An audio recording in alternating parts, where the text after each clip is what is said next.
Freedom of speech and religious freedom are undeniable human rights.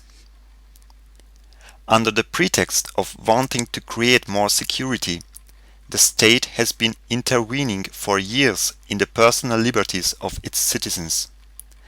But the proposed EU anti-extremism directive goes well beyond the known level of surveillance. It aims at removing, as far as possible, the basic requirements of democracy itself: freedom of speech and freedom of religion. Behind the proposed anti-extremism directive is an anti-freedom organization, Stop Extremism International Institute on Extremism, based in Vienna.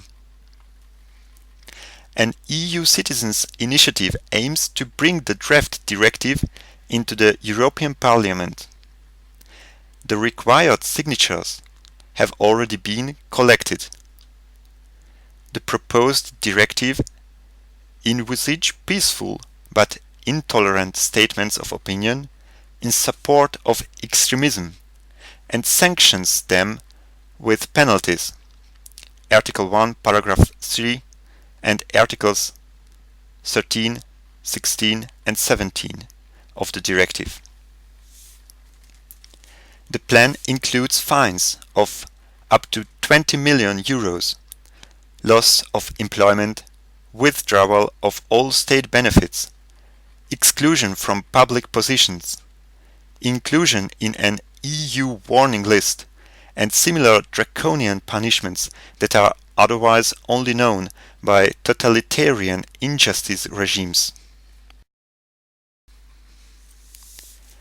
If the directive were to be adopted in the EU Parliament, in the future everyone would have to fear being labeled extremist and punishable by, for example, peacefully criticizing a religion such as Islam or a sexual orientation. Article 1, paragraph 2, letter A. Article 4, paragraph 5, letter A, B, F, and Annex. Any peaceful expression that does not conform to the political mainstream could be classed as intolerant, dangerous, hate speech, and even extremism. The freedom of speech as foundations of our democracy would not exist anymore.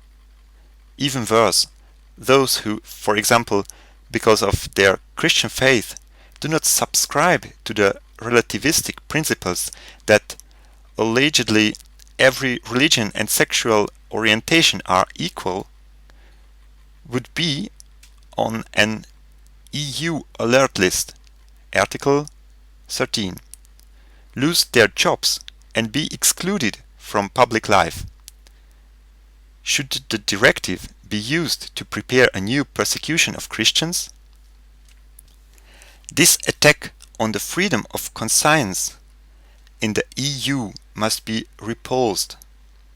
Minority opinions must also be allowed to be represented peacefully without risking being sanctioned as extremists. Our forefathers have fought hard for freedom of speech, freedom of religion and conscience, and democracy. Let's not give up those ideals. With the petition below, we turn to the EU Parliament and ask it to reject the anti-extremism directive. Please sign the petition and defend our fundamental rights of freedom of speech and religious freedom. Thank you very much.